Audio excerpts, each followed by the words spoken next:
to do a tribute today in this next 28 minutes to Thich Nhat Hanh and to Clifford Mahooty, two beautiful, very important elders in our community. I'm going to start by honoring Thich Nhat Hanh, and for that I am going to bring on my friend Isabelita, and she has kind of a special connection to him. Hi, Isabelita, you are on. And so definitely, if you could unmute, Yes. and you're still muted, love. And again, for everybody Yes. in the chat box, please give us any memories of how either of these beautiful men might have impacted you. And Isabelita, tell us a little bit about your relationship to Thich Nhat Hanh and how he impacted you. Okay. Thank you, Scott, for inviting me. First, I just want to say I'm calling in from the land of Ohlone tribe, ancestral of Oakland. And before I share, because Thich Nhat Hanh is very into the bell before we speak or meditate or do anything.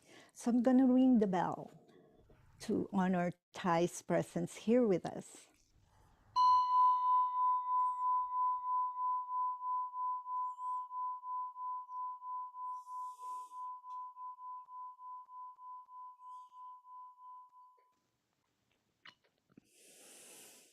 I'm going to breathe because I'm always get nervous when I share or when I talk. So that helps me, and maybe you could breathe with me too.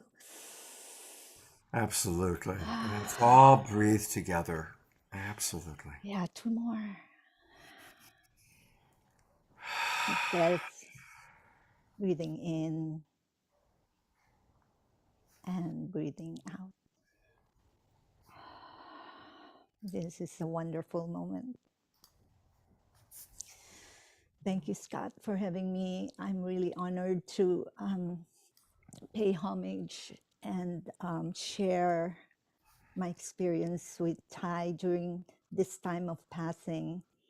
It is considered very sacred and a very special moment.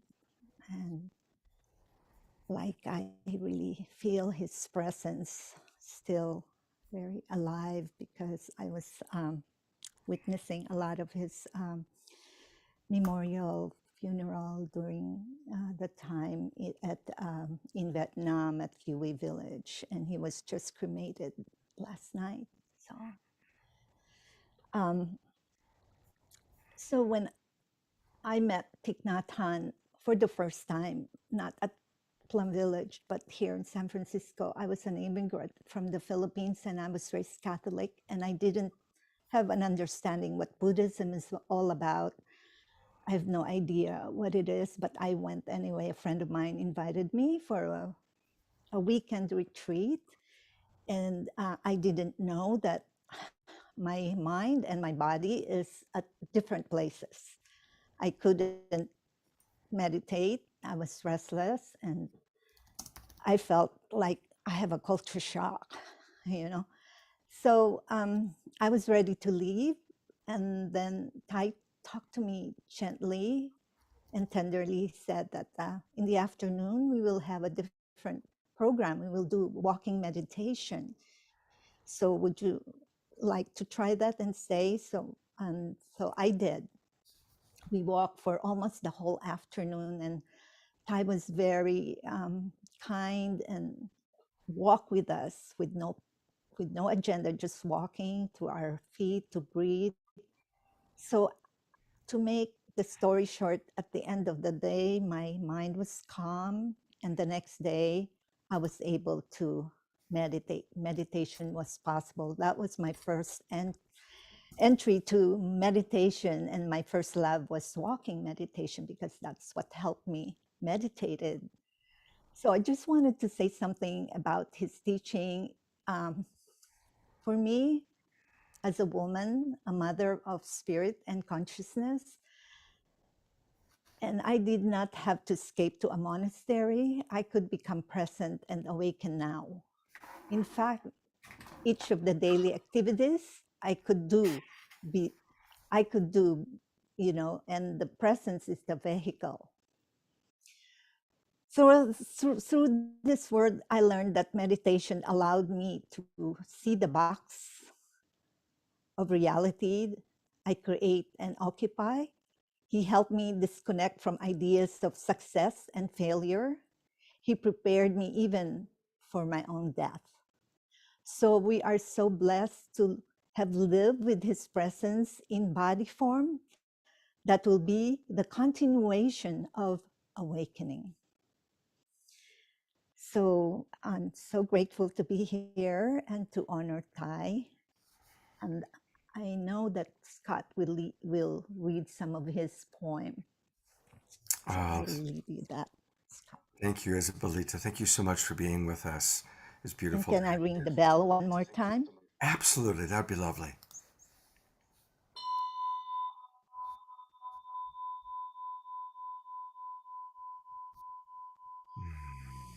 So in breathing in and breathing out, it's a continuation of my presence to all of us. Thank you so much, That's Isabelita. Thai's word. Thank you. I'm just going to bring up very briefly two images of him rather than reading a poem because we're running a little bit low on time and we want to get to the Clifford Mahooty tribute. But as we look at this beautiful man, I chose two quotes. Sometimes your joy is the source of your smile, but sometimes your smile can be the source of your joy. That's a good one. Let's just, maybe even one way of honoring him is this week, let's remember to smile as much as we can to the grocery store clerk or to whomever we might see. That'd be a wonderful way to remember him. And I followed up on that with, because of your smile, make life more beautiful. So just a simple thought. But let's all dedicate this week to smiling more in honor of this beautiful man. And I'm going to share briefly my experience of Thich Nhat Hanh and then turn it over to the Clifford Mahooty tribute. I attended a week-long retreat that he did in Ojai, California, quite a while ago. It was to be honest, it was in the mid-'80s. And it was put on by the Ojai Foundation. It was in September, which happens to be wildfire season.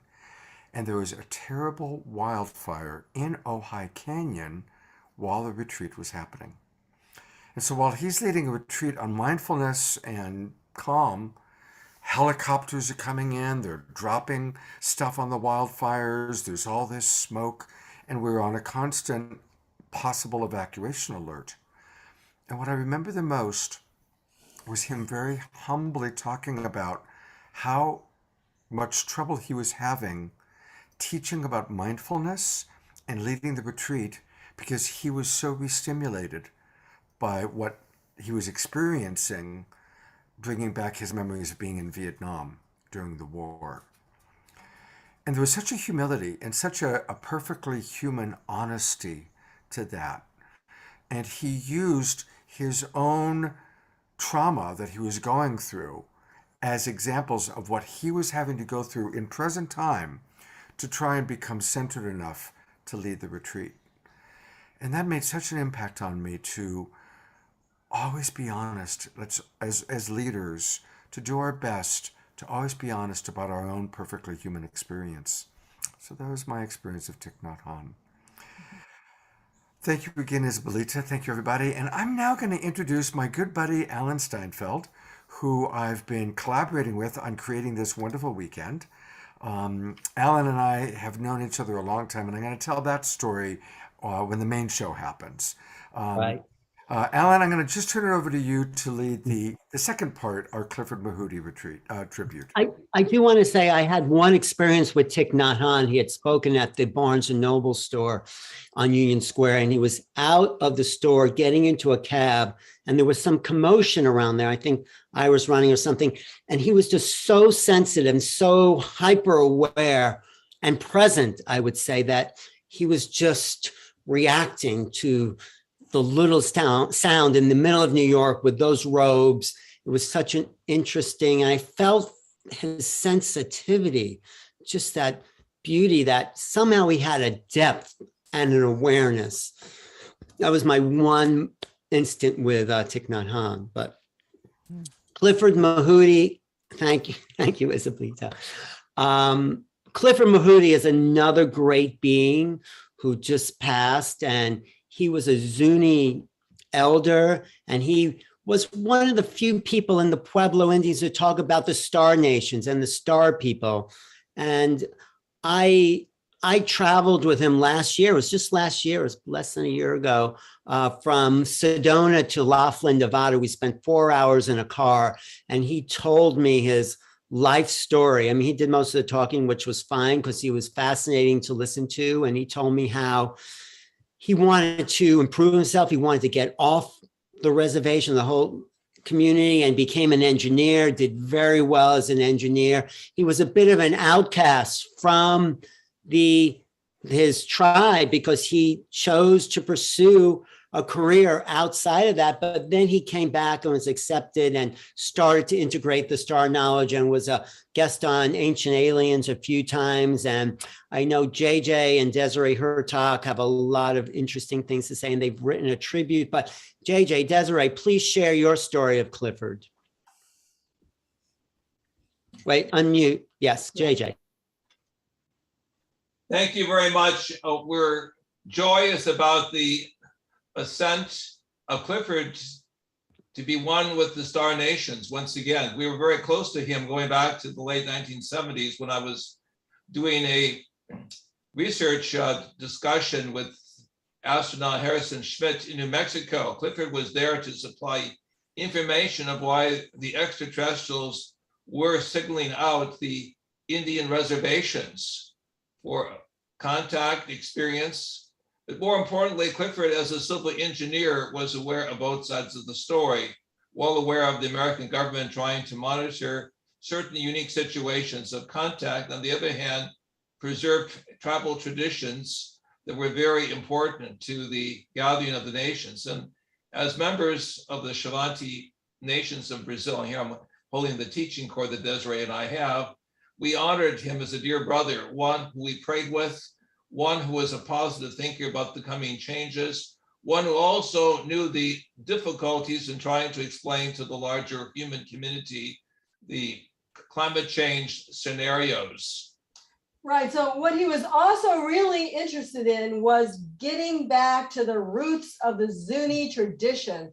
And he was trying to also work with young people of the Zuni because they have a lot of legends, which he realized was about the Shalako, and in this case, those beings that are not of the earth. They're the intermediaries between we'll say the great white spirit and the earth people. And he tied them into the Kachinas as well. And he says there were legends of how people were taken into the heavens to be with the Shalako and to have these experiences. And he was sad because when he came back and started understanding these legends that are, I mean, not that he went somewhere else, but he started having the realization and also the visions, he realized that a lot of his people thought that they were just stories, that there wasn't any validity to them. It was all myth.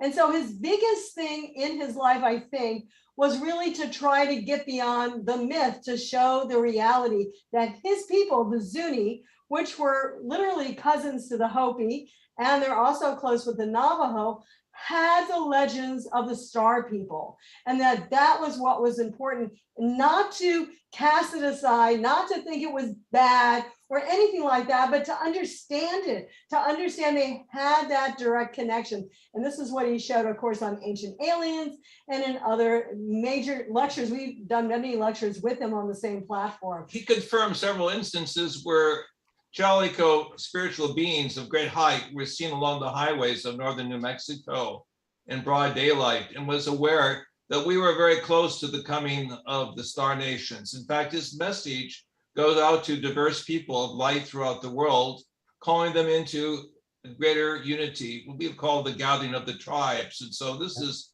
a joyous event for us to recognize that one of our dear brothers has joined the Star Nations and is in essence preparing us from the other side to accept the great and joyous dance that we have, what we call Right. also the rainbow connection of the chakras to the higher world. Well, he just knew, he told just a little bit of the star people knowledge. There were schools and schools of thought among the Zunis, and he had a lot of secrets that he didn't reveal. But what he did reveal was the tradition of the Pueblo Indians and their connections to the star people and how important the star people were for teaching and learning and wisdom. Actually, I have a little clip that me and JJ and Desiree did with Clifford and hosted by our guest tomorrow, Scott, Susan Ross. Should we show that? Are we ready? Yeah, go ahead and show it, Alan. Okay. Okay, let me just do advance, share sound, this share video. Wait, oh wait, no, that's not sharing. No, we're seeing your email. All right, sorry. Let me try that again. Share, advance. Oh, there, video. Okay, let me share this video that we did. It was probably 2018 that we did with Suzanne Ross in Sedona. And this is sort of an introduction to Clifford. Okay, you see that on your screen, that blank screen? Yes. Okay, great. Here we go. You are a Zuni tribal elder as well as an engineer, and you also were involved in the military and have done decades of research into paranormal experiences. First of all, I come from an indigenous tribe called the Zuni Pueblo people of the Southwest. And within our records and within our backgrounds and systems, we actually practice a lot of those rituals, ceremonies, and the connection with all things universal, if you want to go that far. And we have been practicing this for centuries. No one knows. The old timer says it was a long, long time ago that we were given this knowledge, and we are still practicing it to this day. And one of the things that I'm writing for another presentation is that I wrote here just this morning, said the Zuni history and belief is that our ancestors were created by the light source using the ingredients of Mother Earth and universal life breath. Zuni, Hopi, and other people say that this is the fourth world. The previous three worlds were destroyed because of evil practices by ancient people on the planet. So we have been aware of this shifting for a number of years. I thought that I would have never come to this point in my life, in my lifetime, to see the changes that are happening. We are very fast, we are in a very fast lane for this transition. And I call it a logarithmic growth pattern because of things that are happening so fast, and a lot of things that are seems to be abnormal at this time, but it's just a thing that we have to put up with for a while until all of us are in synchronicity with what all the different forces are doing on this planet and other places. And I have been working with this for a long time, not only as a person that participates in these activities, and what has really been intriguing to me is that the interpretation of all the things that we have been taught for a number of years, what our practices, our protocols, things given for what we call the upper world people, the priesthood of the upper world. We don't call them aliens, we don't call them ETs, we don't call them sky people, we call them the priesthood of the upper world. And so these are our teachers, they're our fathers, and they're also the ones that are protectors in many orders and in many different ways. We are only the personators of those people when we come down to the ancient practices, whether it be in the medicine, whether it be in what we call the Kachina Society. We have always been part of nature, and this is why we have been given that assignment, so to speak, for the rest of the world. And we don't only do that for ourselves as a Zuni nation, but we do it for all the other indigenous tribes and toward the whole people of the planet. And this has been given the charge from day one, if you want to call that. Mhm. And so I'm glad to be here and to perhaps convey and say in simple terms what a complex system is. It's been taking me about at least 60 years, and I'm still a student in my own group, in my own system. So it's very enjoyable to get other people like the people here to get the input from their sources and to reinforce my thinking, and also the information that would help me to explain a lot of things that is so limited in our way because we are only in this part of the world when we started coming to be part of the system. But we have always been aware that there's somebody else besides us, and all we're doing is following their system. Right. So he is really saying that their knowledge is much more sophisticated than we have yet to understand. JJ, Desiree, have any comments about that? Yes, I remember telling Clifford about colleagues of mine who were living near Rema, New Mexico, really on the Zuni reservation area. One night, the earth opened up and two major floodlights came out of the ground, and the whole sky lit up like it was daytime. These were not installations by American military authorities, but from some other level of intelligence. And as shocking as it may seem, Clifford said, yes, he was aware that there were places in the earth that were being visited by those of the Star Nations, and preparing for this great change would require us to shift our consciousness and be more sympathetic to the great traditions that we've overlooked, suggesting that our planet is like a, what shall we say, a schoolhouse, a hotel for many other life systems that are here watching us, observing us, and taking careful notes.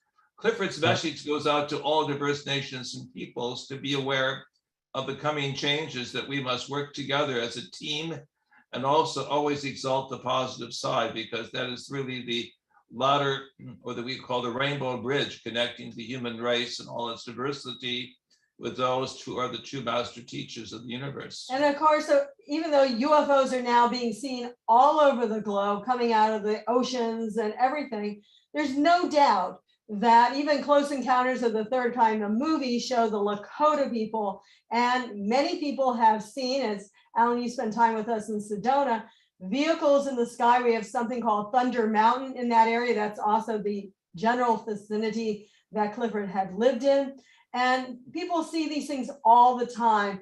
It's almost like they're attracted to some of the indigenous people. And I know a lot of the message of the extraterrestrials is to care for the planet, environmentally especially. And I know that they feel that the indigenous people have been the ones doing that the most. Right. And that's one of the, no, I was just going to say, that's one of the reasons Clifford wanted to become an engineer, to take care of the planet. You could see what a humble guy he was, very soft-spoken and just present with people, very present, really sweet guy. So Scott. We have the admiration of many American engineers who were not aware of the depths of knowledge that he had regarding the sacred places of North America that were being probed. He was interested in our work in Brazil, in South America, because he knew there was a corresponding side to the Americas in the South, and also had places of great visitation, places where the world would be renewed, so to speak, in spiritual vibration. And thank you, Scott, for giving us this opportunity with Alan to really